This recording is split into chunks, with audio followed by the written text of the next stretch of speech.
LP news. నేను సగ రాజేందర్. ముందుగా హెడ్లైన్స్ చూద్దాం. రాములో రాములా నన్నాగం చేస్తుండురు, రాములో రాములా నన్నాగం చేస్తుండురు. ఆగో ఏందికి రాజన్న గిట్ల పాటలు పాడుతున్నారని పరేషాన్ అవుతున్నారు. ఇక్కడ కూడా గిట్లనే ఉంది ఓ అధికారి చేసిన వ్యవహారం. పోలీస్ స్టేషన్ కు న్యాయం కోసం వెళ్లిన మహిళపై ఏఎస్ఐ కన్నేసిండు. ఆ ఏఎస్ఐ కారులోని షికారు కోతలు కాస్త వైరల్ అయిపోయినాయి. ఇది ఎక్కడో కాదు, ఇగో మన జగిత్యాల జిల్లా ఇబ్రహీపట్నం పోలీస్ స్టేషన్లా న్యాయం చేయండి సారు అని పోలీస్ స్టేషన్కి వెళ్ళిన ఓ వ్యక్తి భార్యను మాయమాటలు చెప్పి ఆమెతో గత కొంతకాలంగా ప్రేమ ప్రయాణం సాగిస్తూనే ఆల్మోగల మధ్య మరింత చిచ్చిపెట్టిండు గా ఏఎస్ఐ. ఇగో వివరాలైతే గిట్లున్నాయి. ఇబ్రహీపట్నం మండలం వర్షకొండ గ్రామానికి చెందిన ఇద్దరు యువకులు కొట్టుకొని అందులో ఒక వ్యక్తి స్టేషన్కు వెళ్లి ఇంకో యువకుడిపై ఫిర్యాదు చేసిండు.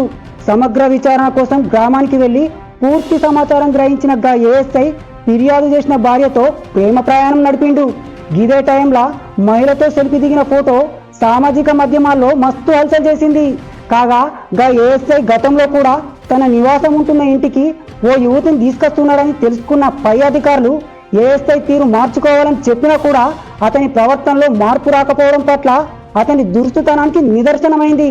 ఇక ఈ ఫోటోలు సామాజిక మాధ్యమాల్లో రాకముందు ఇదేం పద్ధతి అని అడిగిన పై అధికారుల కాళ్ళ వేళ్ల పడి ఇంకో 3 నెలల్లో రిటైర్మెంట్ ఉన్నది వదిలేయండి అని బతిమాలినట్లు తెలిసింది.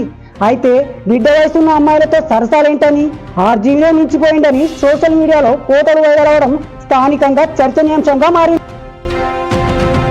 Rishitha herbal beauty parlour. మా వద్ద అన్ని రకాల ఫేషియల్స్, ట్రెండింగ్ హెయిర్ కట్ మరియు పెళ్లి కూతురు మేకప్ చేయబడును. మా address bus stand out gate, new municipal road, Korutla. సంప్రదించవలసిన నంబర్ 9100476724.